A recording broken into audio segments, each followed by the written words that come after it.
Hey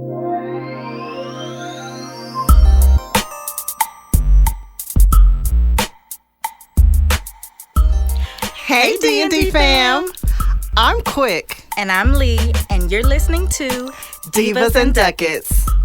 So what is a diva? I think divas get a bad rep, but to me, diva is all about the attitude. As for ducats, it's your finances, your assets, Skrilla, guap, your coin. We're talking all things with the potential to affect your pockets. And while we're attorneys by trade, we are divas by choice. Divas and Ducats is for edutainment purposes. Y'all, we are not Series 511 or 703 professionals. This does not create a financial advisor or attorney-client relationship. The views expressed here are solely our opinions and the opinions of our guests. It's just our opinions, y'all. Okay, divas, let's talk ducats. Hey D&D fam, welcome back. We hope you are doing well. If you are watching, make sure you subscribe below.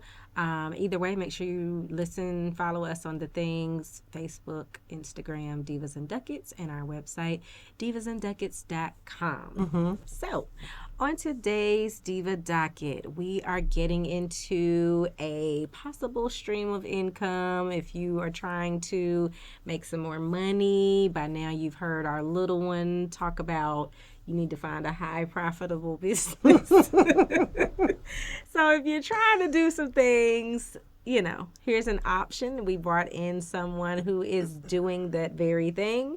And so I'm going to let Quick, you have a connection. I'm going to let you introduce our guest. Yeah, so our subject we're going to be talking about today is actually trucking. Like she said, it's going to be a different stream of income, right? A different job. It's popular, but might not necessarily be as easy to get into. Maybe it's easier to get into. That's why we brought on a subject matter expert to be able to tell us about all those things. But we are happy to have here on our as our guest, Mr. Fred Yancy. So introduce yourself. How you doing, ladies? My name is Frederick Yancy. My company is Silverback Services. I am a CDL Class A truck driver. By trade, I am specialized in car hauling. Okay. That is one of the specialized area in trucking. And I've been doing physical driving trucks 14 years with the military and as a civilian, and then as a civilian, almost 10 years, car hauling for 9. So how did you get the name? Silverback. Yes. Do we want to know?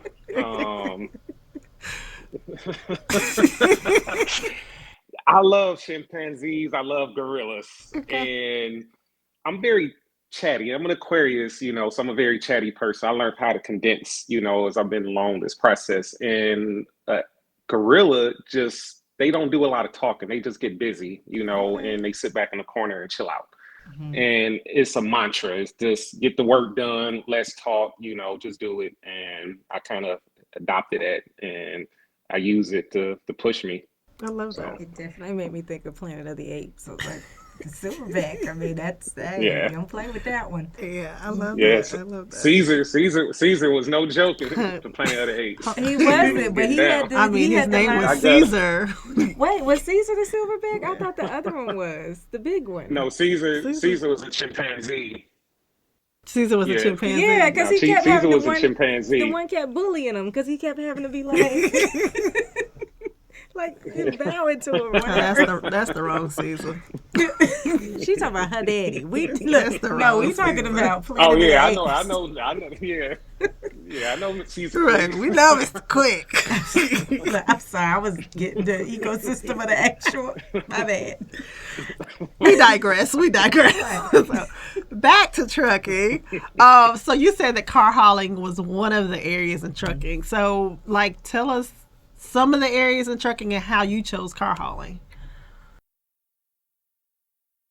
There's a variety of areas. You have car hauler, you have hazmat, you have tanker, you have wide loads. You see semi trucks that get big bulldozers or shotgun style trailers on it. You have gravel, you have flatbed, you have a variety. Those are all specialized areas. Then you also have like reefers where they um, take food, across the Mm-hmm. country. You have bull drivers. Those are the cattle guys that got the cattles inside. Mm. And then you got the regular box trucking, the guys that just pull up to a dock Mm-hmm. and somebody put something in. Okay. So I chose car hauling by default. A friend of my cousin saw my cousin post something about me driving trucks when I first started driving. And he hit me in my Facebook inbox and said, "Hey man, I haven't made no less than 75,000 since I've been hauling cars." So I was interested because I had just started. Mm-hmm. I had comparable experience from the military because I dealt with like hauling specialized equipment because I was in a logistics platoon Mm-hmm. dealing Okay. with, I was a truck driver. Mm-hmm. So I had a general ideal of strapping and loading and, cargo because I did it, for 4 years. But it was a 10-year gap from the Right. military until I started driving because I went in '98. So I did it and I kind of got married to car hauling. And the path has taken me from one place to the next place to the next place. And obviously throughout the podcast, we'll, navigate, that them seas of car hauling. But I chose it not because I knew it, it's just that was the first thing that was thrown to me by Mm. somebody else. And I kind of said, okay, I'll do it. And been in it for 9 years. Wow. Got you.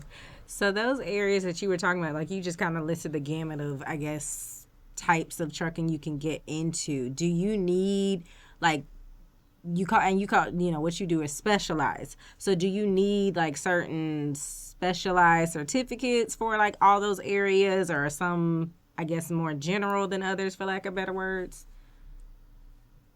So the basic truck driver go to truck driving school Mm-hmm. and get a CDL Class A. And the Okay. Class A is something that every truck driver will get. The moment you get into each individual area, every area might require something different. Okay. Like hazmat obviously requires credentials, endorsements, they call it on a driver's license, in order for Mm. you to be able to transport hazardous materials.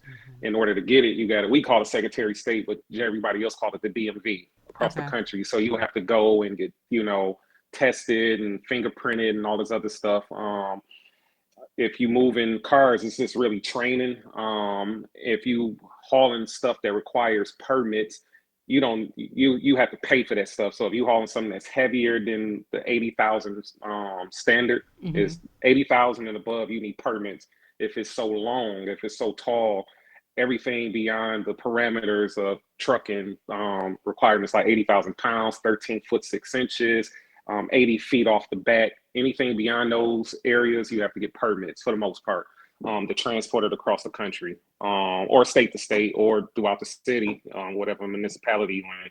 So yeah, if you hauling stuff off of ports, like I got a TWIC card.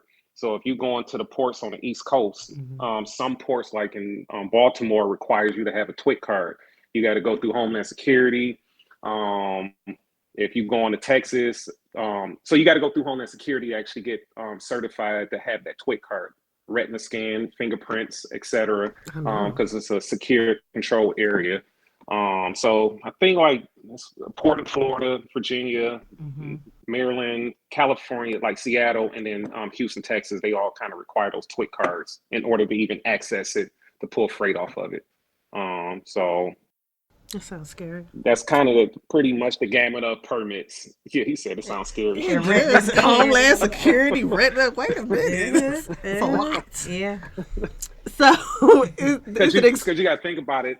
They got stuff that comes in through the ports, right, from overseas. Mm-hmm. All the countries are shipping stuff, to us as well as we are. So they want to make sure that you're not, a person that's trying to ship, Mm-hmm. narcotics or Yeah. people? guns and weapons or picking it up, etc. So they want to know who's moving around on Okay, that, that makes sense. Right. on those docks. Mm-hmm. So those kind of Yeah. cards, are they expensive to acquire?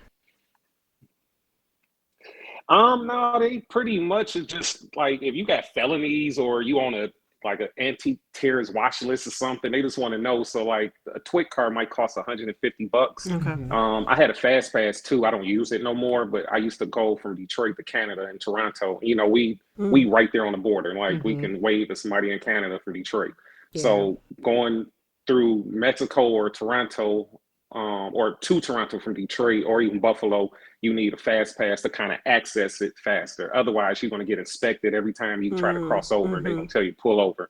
But if you got a fast pass, which is another Homeland Security endorsement, that you get a physical card with your ID and everything, it's an ID with your face and everything, name, you can pretty much say 8 out of 10 times bypass the inspectors because you're a part of their system. They got fingerprints. You know, they can find you. Right. They can find you. Right. And so it's funny. So you mentioned like going to Detroit, Toronto, and this like distance.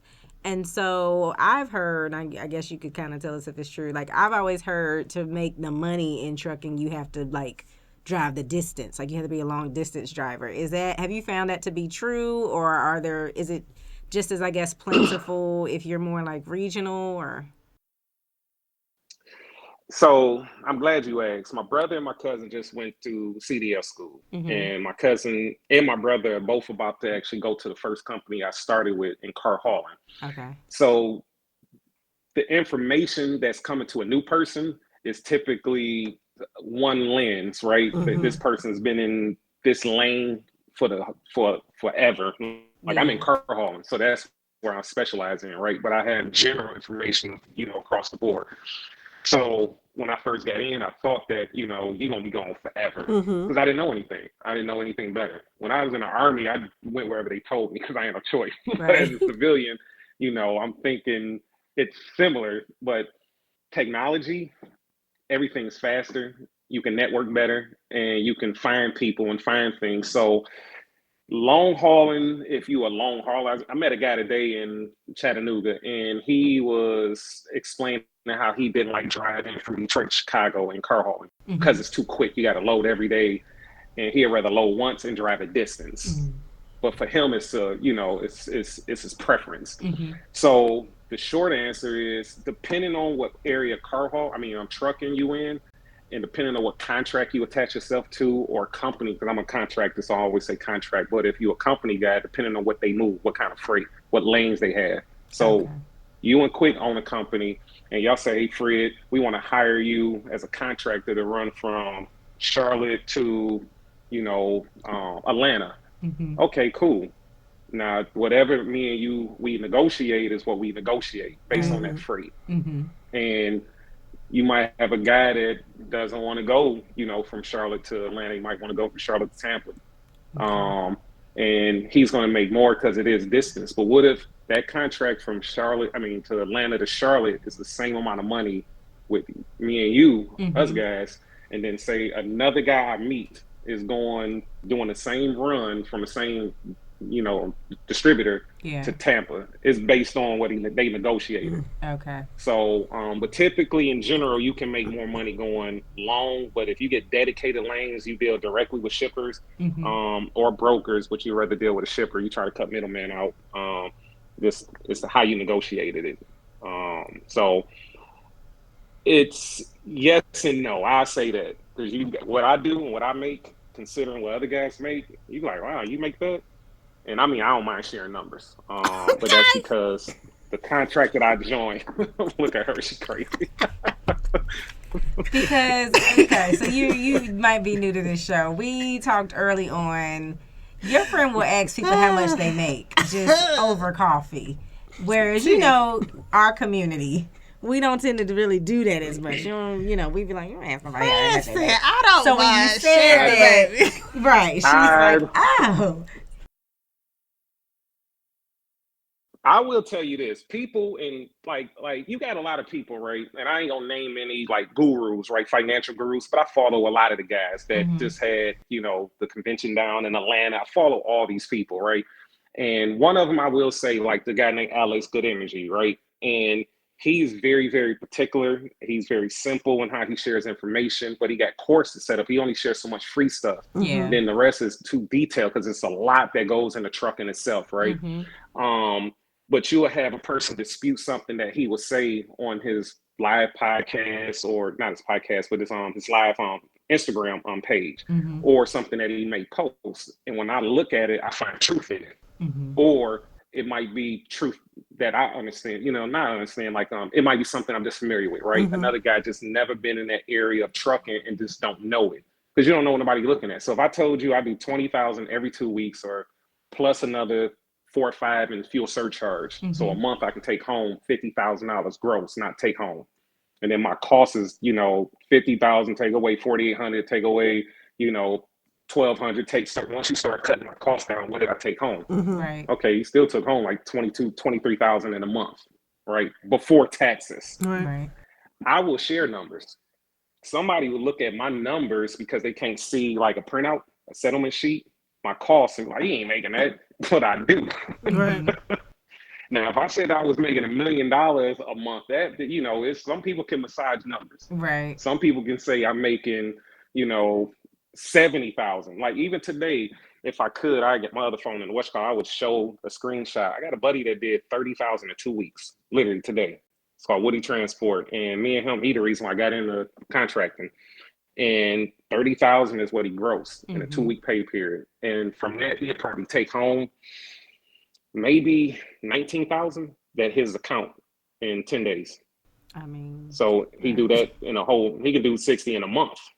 That's $40,000. Now, if he takes 15% off averagely for his taxes, he still took home a good haul. That's car hauling. That's that dedicated lane and that contract. A whole other company might be pulling right out of Detroit the same yard, but they bid for that freight at a different rate. And they didn't make the 30,000 that he made. They probably made 25 and called, I ain't gonna cuss, but called BS. Right. But those are real numbers. So you'll see that a lot in trucking. You'll have guys massaging numbers. They want the numbers to look real sexy and like, yeah, I'm making this. But reality is you make 30, you don't collect 30. You made 30, and you probably gonna have 14,000 in costs coming out on the high end, and maybe 12. It just really depends on all his costs, his variable costs, not his fixed. So that's a great segue. Let's talk about these costs. If someone's interested in trucking, well, let me say, do you own your own truck? You said you contract. So do you own your truck? Is that how that works? So this part of the convo is like to each his own part, right? Okay. I came in with the idea I want to just own my truck outright. And I know one of the questions you guys asked me, like, what did I know? I'll answer that later. But I'm leasing because I'm under a very good lease to own contract. This is the second company I contracted under. So the first one was a bad deal. Okay. The overhead was just too high, $6,600. Now, car hauling, mind you, the people hear these numbers that might even be in trucking. Car haulers are made in one setting, right? So they make a truck and a trailer. They're connected because I haul cars. Regular semi is just made with a cab or a bobtail, right? You can buy the trailer separate. So the price of my car hauler is going to be different than a regular truck. So my car hauler might cost $250, $300, $350. Another brand new truck, could be in a 150 range. Okay. So, and the reason why is because they make the car hauler, one single unit. They just don't make the tractor and then you buy the trailer somewhere else. Gotcha. And pause, to be clear, are you saying like 150,000 or one? What are we saying when you say one? You said $150. It was a house. No, just okay. Continue. Yeah. And whose house nowadays? About 150. Yeah. Okay. I'm back. When you get that 150 house? It depends. It depends That's how what new the truck is, what brand of truck. You might have guys that go get them the most expensive, because if you hauling like heavy loads, right? Guys that's hauling like 100,000 pounds, that, or like guys that do wreckers, like tow trucks that wreckers that haul semi trucks that get into accidents or breakdown. Them things can cost like 500, 600, 700,000 alone, just the equipment. So when they charge, I got in an accident back in March. They charged me just for 4 hours of digging me out of a ditch, $11,000 for 4 hours of work. Okay. But the equipment and what it took from them, like it justifies. I needed to get it taken out, right? Because the equipment itself is a quarter million. My equipment, the items I had on there was almost 170,000. I'm not gonna run, so you assess that apart, on top of the bit. So I'm gonna pay that 11,000 Yeah. in order for them to drag me out to get the truck fixed, so I can get running, so I can generate revenue. Yeah. So that 700, 500, 600,000, justifies that price, especially in Chicago. Got to get off the freeway, but yeah, equipment costs. And then that's where you start going into your rates. Okay. How big and how long the truck is, and type of tires, and what are you hauling, and what areas, and if you got tolls, and all that stuff is a part of your how you bid for your rates. So I probably have a standard 6 costs that come out, and my fixed cost is my truck note. I'm leasing it, 2-year lease with an option to buy it or to get a brand new truck. So I'd rather just keep leasing and get front end money versus try to own it in 5-6 years and then get back end money. But that truck would be raggedy in my opinion. It's a car hauler. I have insurance. I have escrow that's standard with lease agreements. I have a security deposit. They save a certain amount of money up for damages. Okay. I have miscellaneous costs. So 4,800 truck note. 11, 12, 13, because it's a 3% adjustment on one of the insurance, physical, cargo, and collision. You have the $250 for escrow, $250 for security deposit. You have like $75 for miscellaneous costs. Then you have your fuel, and that's where my variable come in. My fuel for me can be around 6,500 running Detroit, Chicago every 2 weeks. I also have the other cost is my percentage. I pay 18% to the company that I'm contracted under for them to broker, dispatch, do safety. I get the fuel discount, so that 6,500 might only be 6,000 because a fleet will get a bigger discount. 180 trucks, we all going to a certain, they're gonna give us a discount. If Silverback just went on its own, I wouldn't get the discount. I wouldn't get the discount on tires and tolls and other stuff. Tolls come out too, but that's like every other month. So those are my standard costs. Now, if I destroy a car, damage a car, get a ticket, all the other stuff, hotels, like I'm in a hotel now, those would be, my miscellaneous, that comes out on my end. So that's pretty much standard for me. When you said 6,000, that's a month for gas. Yeah, my cost for fuel for the year 2021, because I've been contracting for 3 years, was 89,000. That's more than something Diesel to make in a costs, year. and then diesel was up too. But when tax time come, and then you put in how much all your costs is, obviously the two things you get the biggest credits on that I see right now is you're going to be the fuel when they attach your mileage to it. It's okay. Well, you drove 100,000 miles for a year, and then I owe this much until they put that in, and then it reduces down. So the 18% I pay to the company, they have majority of them costs sent in bi-weekly settlements. So everything's itemized, so I get to see it. I don't have to monitor it on my own. I can just turn it into a CPA, at least 24 sheets of paper and say, here, you add this up. That's why I'm paying you, $2,000 to do. That's your job.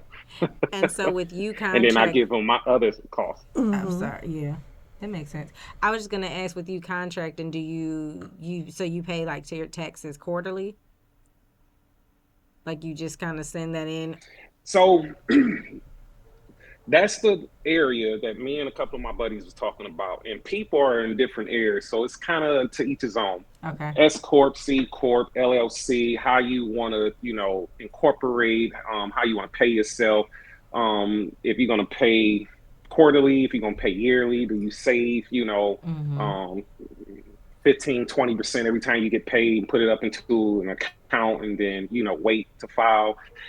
I'm really like, first year was quarterly. The second year was save the money. I wanted to see which one works best for me, because I got an idea of what I owed in taxes, which was only for me, no kids, no wife. I don't have other businesses going on besides that. I wanted to master this, so I only owe 15,000, which sounds like a lot to some, but in business, it really wasn't that bad. Listen. Now I could have been down to maybe 10. I could have maybe been up to 20. And I actually been audited before too. But they seen me go from $100,000 salary as a company guy to like 350, Oh yeah, they was like, what's he up gross to? revenue. And they was like, hold up, dude. They was like, Hold nah, up, what do you dude. got going We need to on? see these contracts. Mm-hmm. Yeah, so Somebody lying. as a part of business, I actually embrace that. I Yeah. embrace that stuff. It's stuff that I told people that, when, because people call me every single day or text me every other day. Fred, I need to get into the business and I got a guy that's trying to get in. And, how did you navigate the getting in the trucking? I think in one of the questions, it was like, is it easy? Very easy. You can lose a job and get a job the next day. That's how easy it is. Like, now, do they pay good? Depending on where you're at. You can make $40 an hour somewhere. You can make $20 an hour somewhere. Let's say the average salary can be between 60,000 to like 120. Like UPS has got like a big bump. They think it was like 40, $50 an hour or something. Mm-hmm. That's what they just negotiate with the union. But let's say between 60,000 to 120, right? Mm-hmm. As a company guy, a contractor, you really want to be in that range, in my opinion, especially doing car hauling because it's Mm-hmm. physical. We up and down loading. You want to be between 160 to about 190. That seems like that's generous in my opinion. Mm-hmm. I think my guys, where we at in Detroit, we're going to be around the 180 to 2.25 range, and that's just if you work from January to December, take some vacations, like kind of like the relaxed version is 180. The kind of really getting it, you're gonna be around like the 220, 230. If you gave your whole life up over where I'm at now, you'll probably do 300. But I like taking vacations. I like going to the gym. I like hanging out with my family. So I'm not. I done it already. I felt like I did that at the other company, and I didn't garner any type of benefits from it, Mm. just because I was under a bad contract. Mm-hmm. The overhead was too much. I saved about 4 or 5 thousand per month over here, or make, not save, but I make because the truck note was more, the tolls was more, the fuel Mm-hmm. was more. Those three areas is where I save over at the company I'm at now, and I get a bigger fuel discount. Mm-hmm. I probably get around $700, $800 give or take in fuel discounts, and that the other one was 400. When you add it up for the year, it's a lot of money. Mm-hmm. I probably save 1,000 in tolls once a month. So I spent about maybe 700 to 800, maybe 9. Mm-hmm. The other company I was spending around like 2,200 per month. My Mm. truck note was 6,600 over there. It's 48 over here. So when I looked at that contract, that's when I made a decision on top of having a kind of predictable schedule. Yeah. Doing exactly what I already been doing. So when you said like you got in a wreck earlier in the year, if the cars have fell off because the wreck was not no fault of your own. No, they ain't If fault. yeah, if the cars had fell off, you would have had to pay for those. Oh, so in trucking, when you get into trucking, right, there are so many areas that you have to have heavy tax use. You have to have this type of insurance. You have to Mm. have like your register. All this stuff costs annually, right? And insurance is one of them ones that you can't get around it. You have to have. I think when it's the Department of Transportation, like a state police officer pull you over, they give ask for a binder, and that binder is going to have like 12 pieces of paper that's going to have registration, trailer, and truck, insurance, etc. You need to have cargo, physical damage, etc. $1 million minimum is what is required. Now, if you hauling some, I don't know, some like Lamborghinis, and you got 6, 7 of them things, which I ain't hauling those. They might need you to have probably a $10 million Right. insurance policy because they're an Mm-hmm. exotic car, it's high end. Yeah. But average trucking company, million. That is what they offer, $1 million minimum insurance. Mm-hmm. So I got hit. The video shows it. I didn't post it until after they went through litigation, and then they had to go through. It was a $40,000 bill, so I wanted to wait. So once we judgment, all right, give me my money. Mm-hmm. Dude hit me in a semi truck, It's ran me crazy. into a That's ditch, crazy. but I didn't straighten out one car. But it wasn't 40 to hit my pocket. It was $37,000, but the repairs had to get paid for. That toll, 10, 11,000 had to get taken care of. Loss of revenue, so I didn't make money for like 9 days. So that was a $10,000 check. So they put in for loss of revenue, repairs and the tow. Mm-hmm. They was going to ask for more, but the other company, the lawyers, lawyers be negotiating. He Lawyer was be like, "No, we ain't lawyering. paying that. Yeah. We give you 37,000, and that's it." So, Wow. they hit me because I'm a contractor, and I had to agree to the arrangement Mm-hmm. of what they settled for. So they said, "Fred, we asked 2,500 a day. That's because that's what I make. I gross 25. I can gross 38 a day in my region, but they got it narrowed to like 2,000. So they kind of split the difference, and they said, "Do you agree with this amount?" And I said, "Yeah, come on, I need my money. Run it." Run me my money. They could have said, we ain't giving you nothing," even though it was his fault. The camera clearly shows him run right into me, Yeah. ran me into a ditch. Mm. So didn't you see it? Quick, Yeah, didn't I I show the did. It video to was you? it was crazy. I Yeah. saw it. Yeah. But So you saw how good of a driver I was. I That's, don't. that's the thing. He ain't turned that truck over. Nothing. All that weight on the back.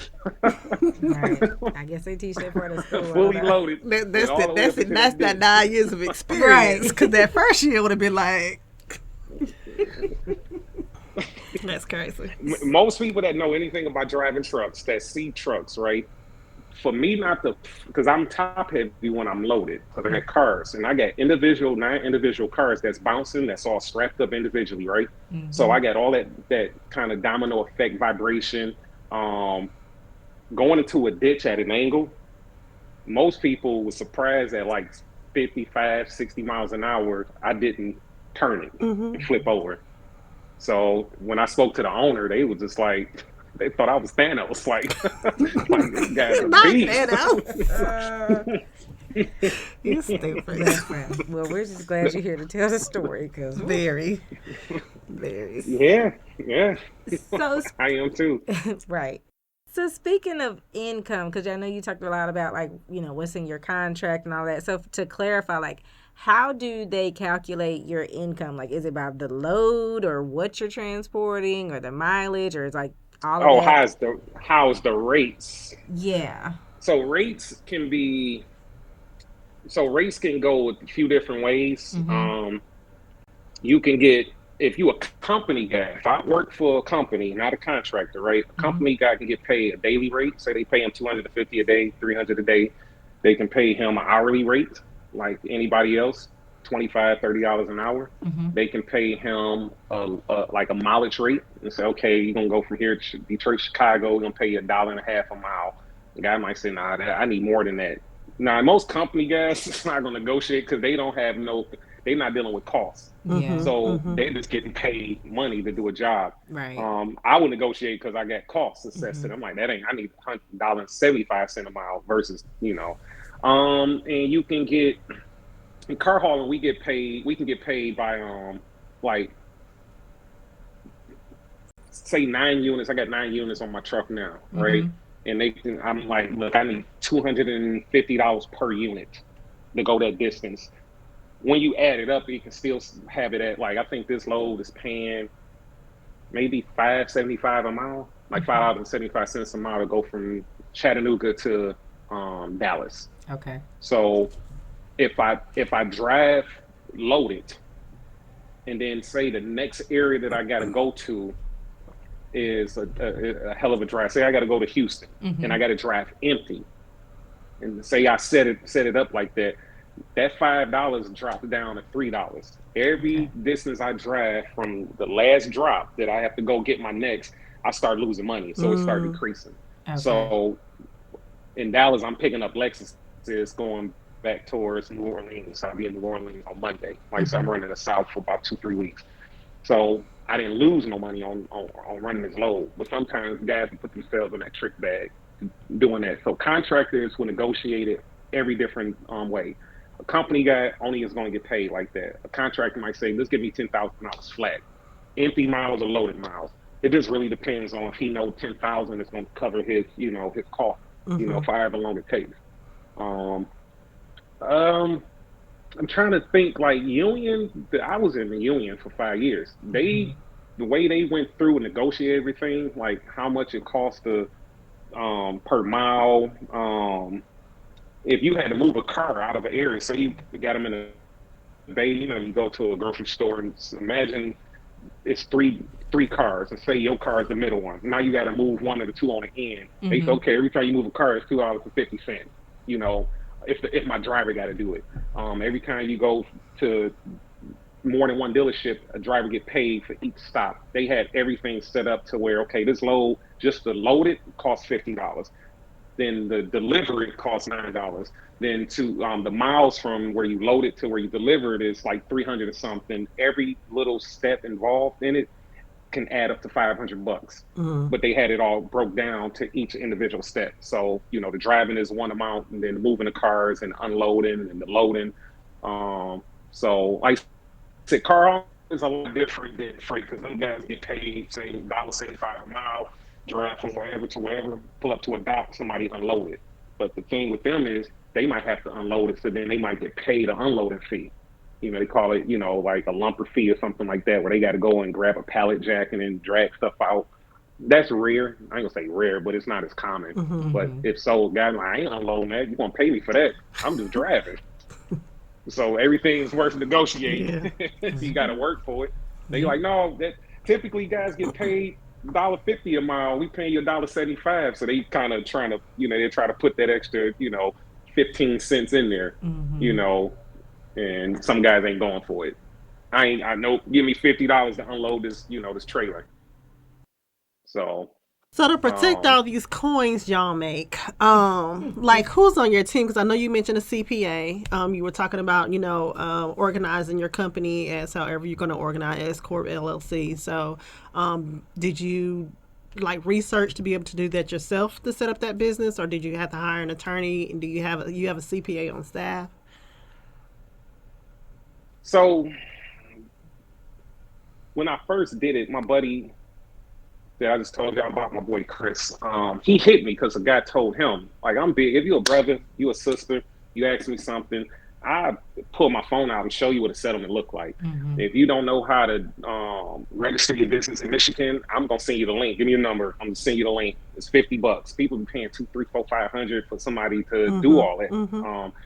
It's not that hard. Mm-hmm. The only thing they're gonna do is kick back your name if somebody else got it registered in Michigan. It's $50. Different states got different amounts.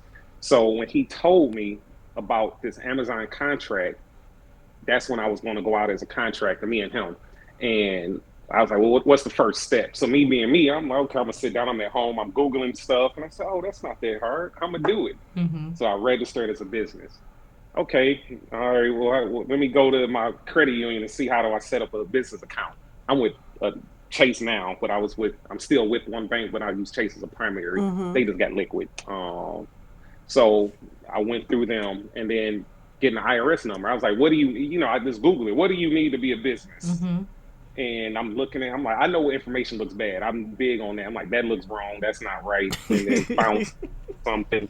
So once I kind of navigated through that on my own, I try to organize it in my notes. So when somebody asks me, I just grab it and show them and say, okay, these are the 3 steps. Do this. 1, 2, 3. Mm-hmm. Register, the EIN number, go to your bank, whatever bank you with. Yeah. So I don't use a lawyer. I will say now that I'm becoming more liquid, business credit is growing, Mm-hmm. and I'm going to go into different areas. I'm going to have to become a holdings company so I can kind of circumvent the different companies. Mm-hmm. I will go out now, but you don't have no money. Lawyers cost. I got a friend of mine that's a lawyer. And he's like, yeah, $250 to even text him. Like, dude, Not the I ain't got texter. that. I'm just trying to figure some Talk to things out. me. I might Yeah. have hit quick up and was like, do you do business degree? I'm not business. I Business don't do law. that stuff. Right, I do this. You should have. Y'all might have been able to barter or So something. I will say that's the thing though, like in business in general. I'm from Detroit, right? Detroit is an 80+% black city. Mm-hmm. Most people think of like Atlanta is the Mecca, which they are self-promoted as like Mm-hmm. you can be anything in Atlanta, right? Mm-hmm. But the numbers are the numbers. And from my research, Memphis actually has the highest registered black-owned businesses in the entire country. And then you think of like Georgetown, Maryland has the most affluent black, community as far as Yeah. like what do they call it? They the household. They oh man, I'm tongue tied. Like how much a household makes. Like Mm-hmm. the average Mm-hmm. household makes between 100 and something. This is Mm-hmm. a black community in Georgetown. Mm-hmm. Um, I think that the networking in like Houston and like Atlanta and like, I even think like Charlotte is maybe starting to get there and Nashville is trying to come. I think in Detroit we hustlers, Mm-hmm. but our network of where to go, and you don't trust everything. Right. Everybody's spamming, Right. everybody's a guru, everybody's selling something, Yeah. and selling something that's really free. Mm-hmm. Like those three things that should be free to me. Everything else after that is time. Right. Okay, I'm gonna charge you $50 to even talk to me. So I think that the more I go through headaches, the more I go through like the forest on my own, and I fight through it. I try my best to save somebody else from that path. Yeah. Like you got to do the heavy lifting, but I'm Mm-hmm. like, no, just Mm-hmm. go that way. Don't go that way. I Mm-hmm. feel like that's the best I can do versus be like, I ain't saying nothing. I'm just gonna let them figure it out. Right. I'm big on like, hold on. Hey, what I did is I went over there, and it worked this way for me. Mm-hmm. Yeah. That's with credit. That's with how I do budgets. How I navigated when I didn't get paid as a contractor for 4 months. Mm-hmm. And had to pay personal bills and business bills, and my credit never took a hit. My account did. My account was like, "Yo, you looking good right now." Then 4 months later, it's like, one more, yeah, one more month, you done. Yeah. Yeah. So then you start figuring out, okay, how do I navigate this the next time? What do I need? What resources do I need? Mm-hmm. Contingency funds and business credit cards and business line of credit, and access to that.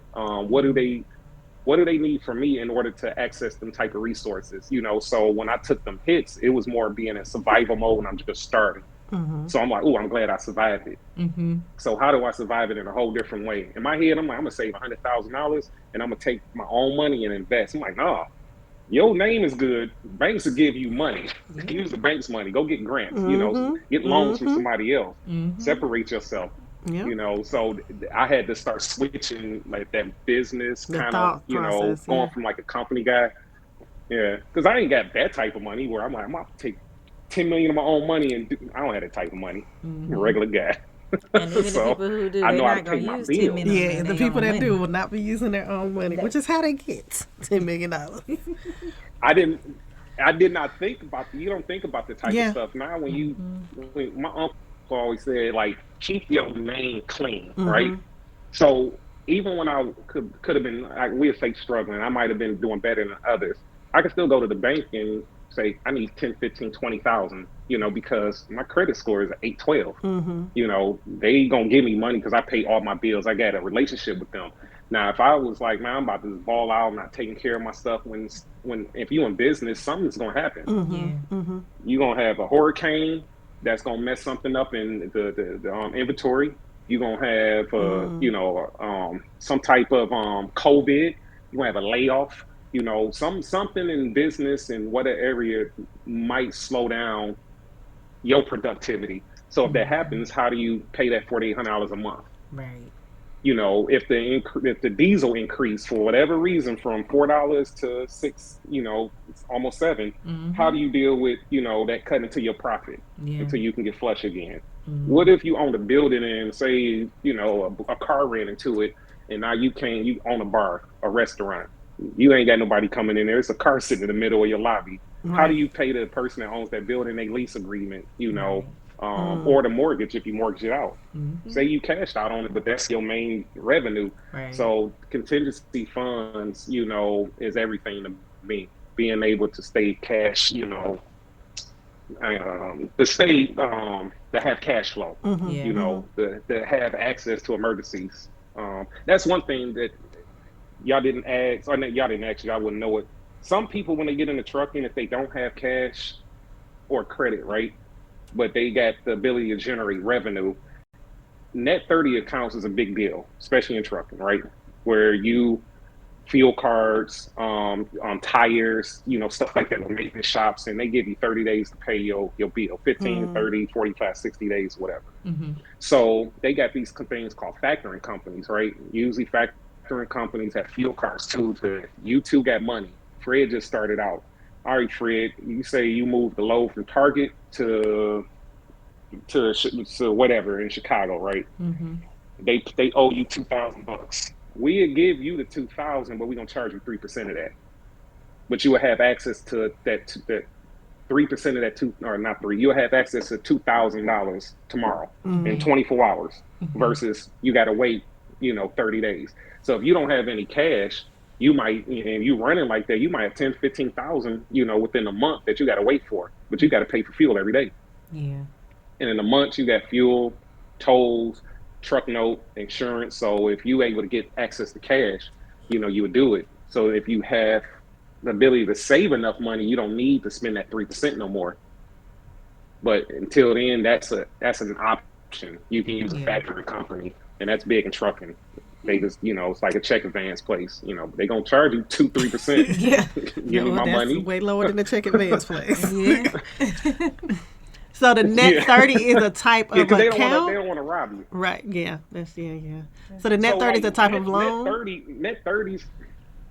No, net 30 is just like if you go to CVS, right? Or you go to drive around, to a store. You see like the Budweiser trucks or the Coca-Cola trucks, like stocking, items.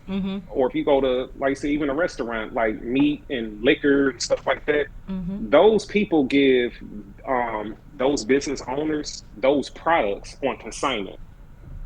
Typically, they get those things on consignment as a net 30 account. They have an account, so they will pay them. So if you gave me, I don't know, 10 boxes of chips, and I could sell each box of chips, and my profit is going to be, I don't know, let's just use the number $10. But you sold them to me for $5, or $4. You ain't gonna charge me that $4, until a month. So I got 30 days to make good on, those 10 boxes. I got, 30 days to make good on $40. Okay. So so net 30s is a thing, across the board with anybody. It's anybody that gives you anything on consignment. Okay. So in trucking, our net 30s are commercial accounts with maintenance, fuel cards. It can even be tolls. Toll companies might take it out as you go along, or they might bill you out in 30 days and say, okay, you owe us $800, dude. Yeah. And if you don't pay us, so that's net 30s work for some. So net 30 is a thing from shipper to shippee, or not shippee, shipper to driver, right? So y'all getting some ship, you don't have to pay me. I'm gonna agree to move this freight, and you would tell me in a contract like this freight is gonna pay me $2,000 in 30 days.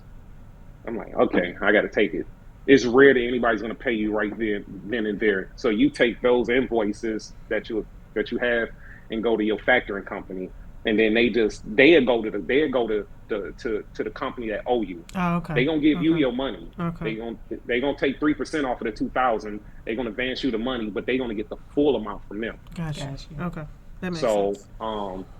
So that just helps a person that doesn't have any type of credit, business line of credit, credit card, loans, capital, to be able to stay cash, to be able to have cash flow coming in. Yeah. So right now I don't use them because I pay the 18%. So the company that I'm with, they either use their own cash or a factoring company, which, their business model works for them. I don't have to pay because I'm paying 18%. So in 10 days, I should get a check for like $9,200.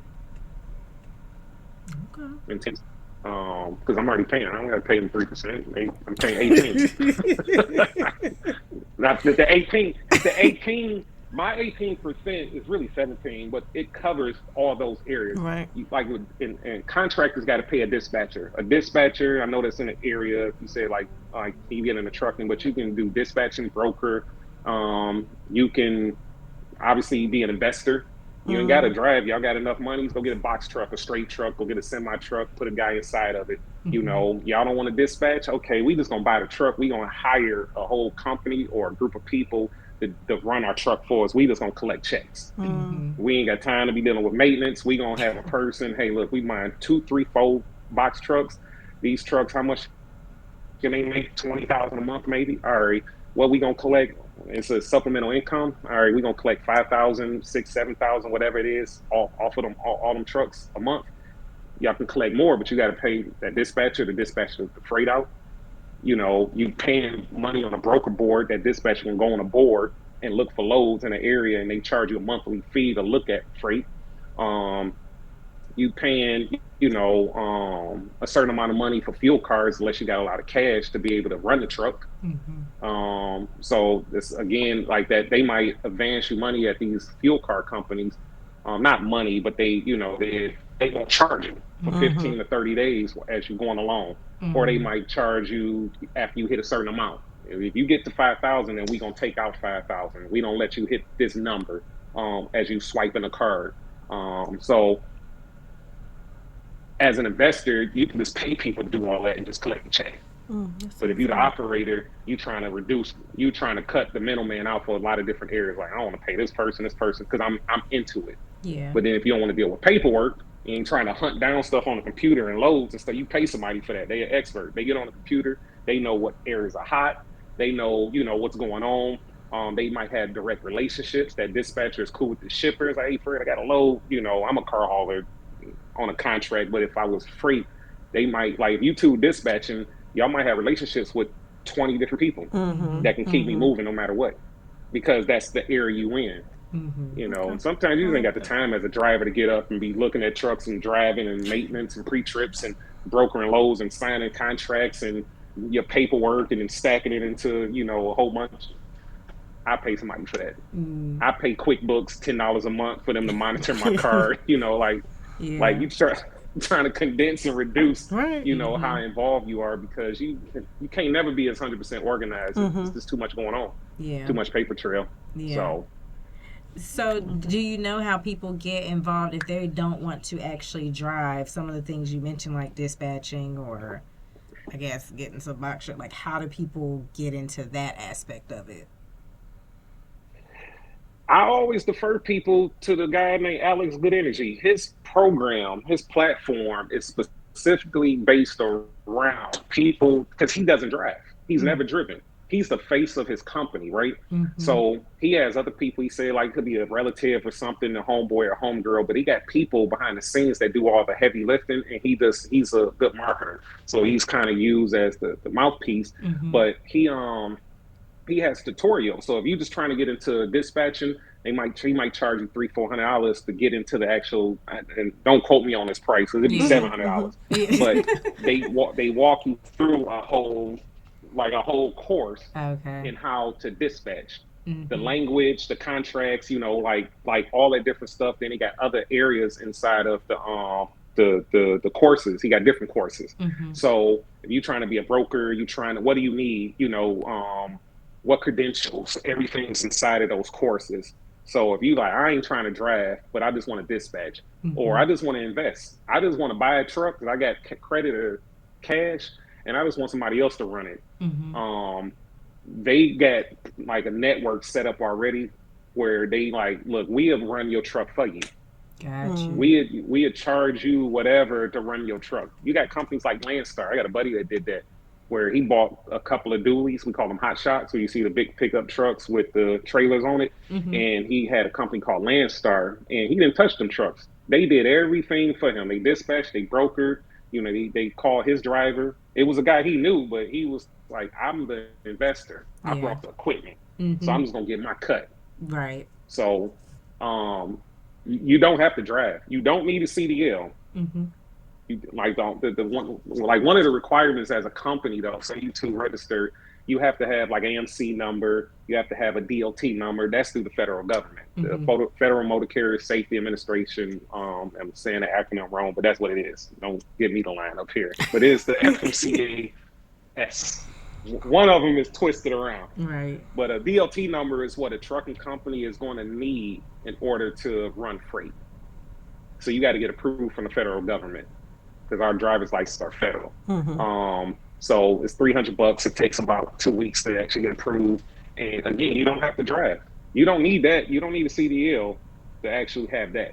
You can get that. You too can actually buy 10 trucks if y'all want to, and hire a dispatcher, hire a broker, hire a safety person, hire somebody to deal with your books. You're like, we gonna set it up and y'all run it. We're just gonna collect our ducats, right? There you go. So passive income. Yeah, yeah. I mean, it's no different than like I guess getting to housing. Is this trucking is high Yeah. maintenance, right? Yeah. Mm-hmm. My truck, my cost per month it can be $20,000, right? But that is my cost in a region that I run from Detroit to Chicago. You might have a guy that's in the East Coast that got a different cost because he got more tolls. Like I got to pay for parking, they got to pay for parking. I got to pay for tolls. But what if my tolls are 800 and they tolls is 2,500? So Mm-hmm. they rates they gonna have to ask for is gonna be different. Different. You know, Yeah. um, it's a lot. The fuel, Mm-hmm. insurance. Depending on where you at and what you hauling. But for me, I can say 20,000 is where I'm at. When emergencies happen, how much does a tire cost? Five, six, seven, 800. When you got to get a tune up on a truck, how much does that cost? Four, five, 600, depending on what kind of tune up. Yeah. You got to get, you want to get a tune up every 20, 10, 15, 20,000 miles, depending on what kind of truck. Mm-hmm. Um, if you crack your windshield, certain things you can't do. You can't drive a truck with a cracked windshield, busted tail lights. They can pull you over in a heartbeat, shut you down, truck can't move. So maintenance, is around the hundreds. We ain't talking about engine jobs or transmissions or, we was talking about regular tune-ups, regular maintenance, a blowout here and there. Mm-hmm. Yeah. You got an engine to go out, you might have a $20,000 problem on your hand if you ain't got a warranty. You got a transmission to go out, you might have an $18,000 problem on your hand. On Yeah. top of the truck, waiting to get fixed. Right. So how do you run a truck if the truck's not able to run? So if you're making 40,000 a month and this truck's down, oh, but what if you not in car hauling, but you in regular trucking? You can go on rent trucks at Penske, Ryder, Star Trucking. You can go to companies and actually rent their equipment, and they might charge you 1,100 a week. Plus the insurance you got to have, but you can generate revenue while the Yeah. main truck is down. So those are options. In car hauling, all I have is a car hauler. So that's why they asked for 40,000. They said this dude can't rent a truck like that. You just can't rent Mm-hmm. Right. car haulers. They Mm-hmm. special. Yeah. But a regular box truck, my truck's down. I'm gonna go to Ryder. I might not make the same money, but I'm making something. Mm-hmm. Right. Mm-hmm. I was down for almost 10 days, and I got a check cut 4 months later, Yeah. but I had to sit for 10 days. Mm-hmm. Right. So um, that company I told you about, Good Energy, they have all that stuff set up in like in a template to kind of point you in a direction, like where to go, who's easy to get financed through if you're Mm-hmm. trying to lease or you're just trying to outright buy. Um, if it's you asking me my opinion on the car hauling industry, leasing is the way to go. Um, a lot of people don't own their equipment. Mm-hmm. You see all them road construction guys, they rent them things. They do them roads and they turn them things into, the companies they rent from. You see Renault Sun Belts and Caterpillar, they rent Right. equipment all day, every day. Yeah. People just want to rent the equipment to do the job. They don't necessarily own it. So leasing is, a really, really good option if you got a good rate. Um, if you can get a cheap truck for the low and you generally have an understanding of like maintenance, Mm-hmm. I say cash out on one if you can. But I ain't buying no new truck. I don't want no new truck. I didn't did that, and that thing's junkier than my first car. And we talking about a truck that costs three hundred and Right. twenty-five thousand dollars. That thing Mm. stayed broke down. Mm. Mm. Like I got a Western Star car hauler. Western Star is the brand that makes my truck. The engine that's inside the truck, they got a Caterpillar engine, they got a Detroit diesel, they have Cummins, Packards. These are all engine companies that can have engines in any one of these different type of trucks, Peterbilts, Kenworths, etc. Mm-hmm. I had a Peterbilt pack truck that kept breaking down. I have a Western Star with a Detroit diesel engine, probably my best engine I've ever had. Now the truck is not as sexy as my other one. I'm not gonna lie. Anybody know anything about trucking? Like that Peterbilt is like the Lincoln of Cadillac. Oh. That Western Star looked like a like a fake 300C, the weird grill or something on it, but it's functional. Mm-hmm. So one truck is making me 20,000 a month. The other truck was taking out of my pocket, 12,000 a month because it was broke down half of the time. Right. So, so that makes a difference. Type Yeah. of tires you put on a truck, how much mileage you can get. I mean, trucking can be super common. And they negotiate and say, "I got 200 trucks. What kind of trucks you got?" I got these type of trucks. Okay. What kind of tires do you run? You running in mountains, you running in the cold weather, you running in the south. You might have more blowouts in Phoenix than you would in Detroit. That ground hot. That tire can't survive that. 120 degrees in Phoenix. If you dragging up and down mountains and you don't have the right kind of transmission, that thing is going to beat that transmission up. Cold weather, dust, and all that stuff. Yeah. It gets real kind of. So they got experts that really understand trucks in that way. Yeah. So when they negotiate, they negotiate in a lot of different ways. That's one of them too. Your equipment. What do you have? Can you guarantee to move so much piece of inventory from this point of the year to this point of the year? Okay, yeah, I can. Now, what if I got that contract? I know y'all too. I got 10 trucks, 3 of mine is down. Hey, quick, Lee, I got some work for y'all. But if you ain't networking, you can't put that plug in somebody else to keep that contract. Because right now, all they care about is moving their inventory. So you still look good on paper. You just had to take a loss on your end, but it ain't really a loss. Right. So networking is real big. Can't be cussing every dispatcher out. You mother, gotta whoop your. Gotta figure out a way. You had to learn that, huh? Finesse that conversation. Yeah. I almost had to learn today. Before I had that Jamaican food, I was in Chattanooga. So I think you kind of alluded to it earlier, but our last question is, so what would be 2 of the biggest things that you have learned that you wish you had knew in the beginning? Part of me feels like I'm glad I kind of went through some bad periods. I think that I didn't anticipate breakdowns. What separates me from a guy that completely goes on his own? So I give y'all this real quick. I am a contractor, right? So I am a registered business in the state of Michigan. Silverback Services, AD LLC. EIN, commercial bank account, right? That's the simple version where I'm at. You got guys that go and completely finance that truck, cash out on that truck, right? Or they can lease it, but they using a DOT number. So they went through the government so they can broker their own freight directly. So if you two are brokers or shippers, they don't have to have anybody in between them. They can actually go and grab and broker their own freight. Me, I don't have a DOT number no more. I went under another company, so I'm under their authority. So I'm kind of like a glorified employee that makes $200 some a year, but I take it. That 18% I pay to avoid the headaches that the guy that has his DOT number. He can still pay people to do a lot of the paperwork stuff, but they gotta track all these stuff more. They gotta or find somebody to monitor these stuff. But they can directly ship they freight.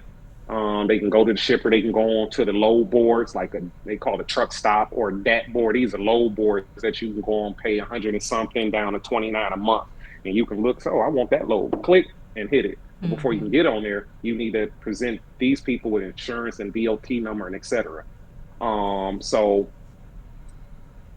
I'm under another company, and if I wasn't under another company like this guy, when the truck was down, they still paid that note.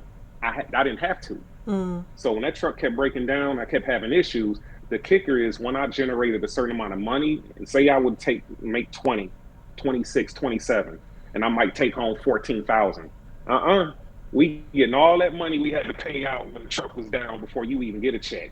So I'm working for free, but I'm not, because they took care of so what I learned, the one thing that I would say that because the truck broke down, I had an umbrella over me, right? Somebody that kind of took care of the big bills. Is preparing, start strategizing for having a contingency. Because the trucks will break down. You're gonna have a breakdown. If you under a company situation like me, where I'm a contractor under somebody else, you don't necessarily have to. But it's good to do it, because if I can't master this with him, if I completely go out on my own, because you don't have cost in anything. I go flip houses, and, I don't know, cutting grass or whatever. You need money for everything. You need a startup amount of money. You need to know what you're going, the business, the operating costs, and how you're going to scale either down to cut costs and scale up to go on, to expand. So contingencies, who gives money out? I'm with Navy Federal. I'm a veteran. I got Michigan First, but I got Chase. Chase gives money. I got personal good credit. So they say, here's your credit card, a business credit card. If you got new credit, if you got a new business, Nobody is just sitting there giving you $100,000 randomly, like the average Right. person, just because Right. you got a person to guarantee it. Mm-hmm. Mm-hmm. So those are the two. Those are the areas right there: contingency funds, starting the business credit, and how. I kind of skipped the line because I got personal side is good. I didn't have to go and do them net 30 accounts. I didn't have to buy stuff at Office Depot and none of that stuff. Like do the, like Home Depot got the commercial side. Yeah. So if your business is registered, you can go in there and say, I need like $500 in 2x4s. I ain't building shit, so I don't need it. But somebody feel like it's worth it to do it.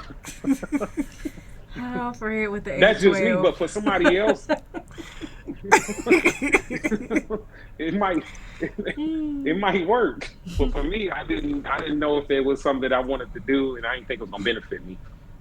So contingency funds and figuring out how to like exacerbate the business line of credit, business credit card, getting access to business loans. Like like what happens in 6 months? What happens in a year?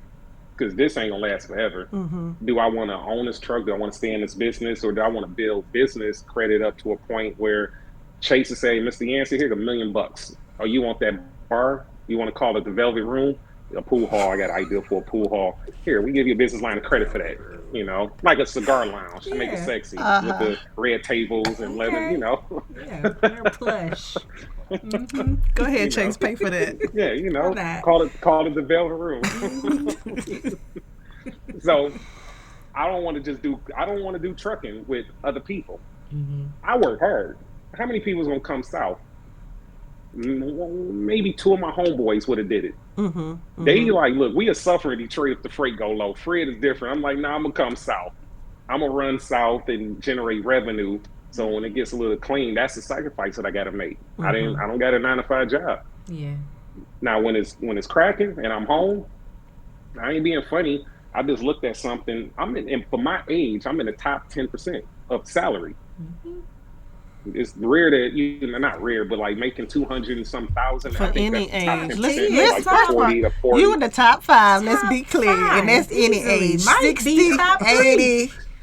When you put black, I think you went up to 3%. Yeah, we had a 6-figure episode. That's not. I'm like 0.02. Yeah, no, sir. I'm like that is 0.02. not the Bruh. norm. That's your norm, but that's no.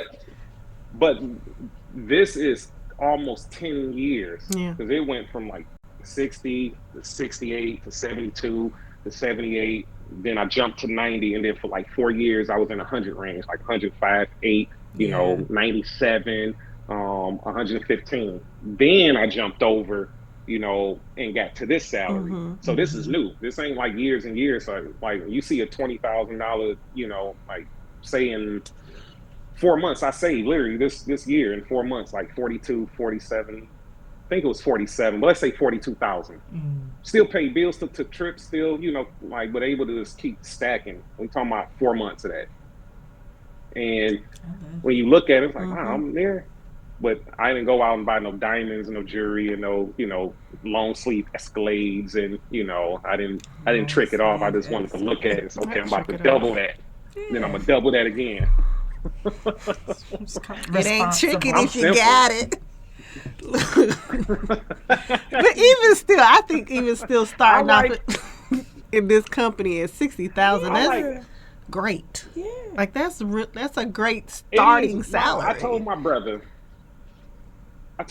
you got guys at Chrysler that's truck drivers, right? They make $30 an hour. $30 an hour for like 40 hours, like $1,500 a week, something like that before taxes. Mm-hmm. And we ain't talking about overtime. We ain't talking about, shift premiums and none of that stuff. So I'm thinking it's fair considering what they do. But in trucking in general, if you network, you can find money in every area. And you can be around 90,000. Hold on, we got that. What's the music called with the clowns when they make you go I off? don't know. Oscar, I think it's cutting us off. Hold on, no way. It's gonna come back. It just cut off. We'll just have to but tell I wanted them. to make sure it don't. No, it's gonna keep going. But see up there it says music. You just gotta get him to start talking now. Okay, so what were you telling your homeboy? Your brother. I'm sorry. My brother, about like No, different because see, the salaries. time I stop. The said, time stop. Wait. No, it does that because we're at 10, so it's going to be a while It's before gonna say 11. It's 11. not going to do like the seconds anymore. Okay, I got nervous. Yeah. Okay, continue. Go ahead. What you tell your brother? don't be nervous. Go to church. You scared to go to church, Melinda. Look. Melinda Louise, quick. Hey. Go way back. I know. Have the Diva family looking me up. Don't do that. Yeah, her favorite color is purple. Right. What you tell your brother, Drew? Don't he for me, in my opinion, as a truck driver, you handling a big piece of equipment, right? You got all these regulations, and then it's a safety thing involved in it. You can kill people. You can literally come off like going to a highway and drive for about an hour or two, get a little sleepy, and say congestion is in front of you and you don't even see it because you're sleepy, or say you're on your phone, or the brakes, you didn't check your brakes right or something, right? And them things ain't gonna want to stop. You can smash into 30 people and kill almost all of them. I didn't see it on the road. You see it all the time. And it ain't the fault of it's the fault of the trucker, but you also got to be smart for the people that's on the road too. If we call them four wheelers, civilian drivers, where they not paying attention, they cut you off, and you got to do all this maneuvering. So I just feel like at a minimum, 60,000 is should be requested. Once you get in a specialized area, you got time in, you ain't got accidents, and who don't want to get paid more? Right. Who don't want to? Hey, I'm hauling $1 million, worth of equipment and inventory. And I got to load and unload and rain, sleet, snow, and I got to be gone and for 2-3 weeks, by choice, but I did it. Why wouldn't I want to require to make, 5, 6, 7,000 a week after 10 years? Yeah. No, I want my money. It's Give career me my progression money. So I like told any other him, field. Yeah, it is. yeah, everything has a ceiling. So you ain't gonna make $1 million on one truck. You're not going to make $1 million on one truck. Right. That's the reality. You got to realize what is the max. How much can you max out this piece of equipment, this truck, this lane, these rates, whatever. And depending on where the fuel and the maintenance and the tires and all that stuff is at. But in order to make more, you got to scale up another truck or another business or whatever. So my brother ain't going to be able to ask for 60,000 at today, and then in a year or two, hey, I need 250. Right. At that particular company he may go to, he's going to max out. So he's going to have to do what I do. I started union, went non-union, then I started as a contractor, the first company, and then I'm contracting for the fourth company now. And that's why I'm at the pay scale I'm at.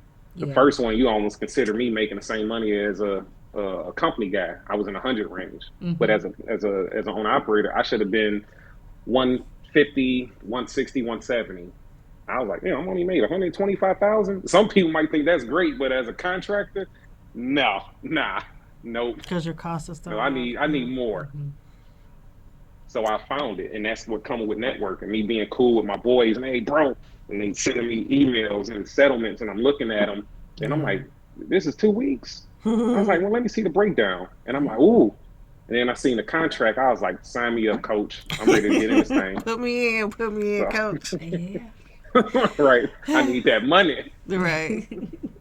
Well, I just want to personally say I am so proud of you watching you grow. Like your truck, I don't know which truck it was, because you said the second one's a little dingy, but that first one, they had that D on it, that personalized engraving. It's just really. Oh, you talking about the blue one? Yeah, you did the personalized grill. Yeah, the blue one's got the D. That's the one outside. Yeah. Okay. I took the grill off because I'm gonna get it done again, but I got the D on the side. But yeah, I still got that one. Okay, that was really cool. But yeah, it's just really good to see your growth, and hearing you talk. For us divas and duckets, just loving to hear all the business. Yeah. To make sure that you're securing those ducats, because like you said, there's no point in making the money and then not having the business mindset behind it. And just watching you grow. So I am very proud of you. Please continue to be safe out there on those roads. If y'all see my boy, you better not hit him. You better not. He got lawyer friends. I mean, yeah, you better not. Well, if you in this regular car, you ain't gonna do too well anyway. You in this little car. Yeah, thank you so I got. much. Well, I drive a big pickup truck too, so you better Yes, watch you it. do. I got a ram. I slide you. Let me say this in closing. Slide For you me, right on out the I road. appreciate the fact that you did say that. I appreciate you saying that. And in closing, the reason I jumped out is because I didn't stay in the military. I didn't retire at the union company, and I got to be very creative and create a retirement, right? Yeah. And for me, since I'm at an age where I'm like healthy and I'm young enough to make it happen, I think it got to the point when I started kind of understanding finances a little bit, where I'm like, well, it's not as scary as I thought. I'm thinking this is this, scary, but it's really not. It's just, can you survive through a bad time? Because if you can, and you sign the right contract to find the right freight, at least in trucking, and you don't live beyond your means, Right. you can make a lot of stuff, like bounce from this. This can be like a springboard for other stuff, But I wanted to master this part since it's essentially such high cost, so many moving parts. I'm like, other stuff might not be as high. So I appreciate the fact that you even acknowledge and recognize, like, I might add value to a dialogue, of trucking and getting into it in an investment area, or as a company guy, or as an owner operator. For sure. So. Yeah, and we appreciate. I tell sharing everybody, your do knowledge. it. I don't care if you just know how to cut hair, paint houses. I don't care if you clean up like elephant, doo-doo, at the circus. If you can figure out a way to monetize that and say that this, like, and justify your rates, and you securing that, do it. There it is. There's so many people in this world that is independent, so do it. Yeah, like, it is what it is. All right. Well, we appreciate you My sharing. hair ain't got this great because I was trucking. but it looks good on you. It's fine. It's fine. Well, we appreciate you for coming on, and I definitely hope people that are interested in trucking. Like you said, he's still going to conferences, even 9 years in the game. And still learning, continuously learning. So make sure that you're accessing information, and obviously.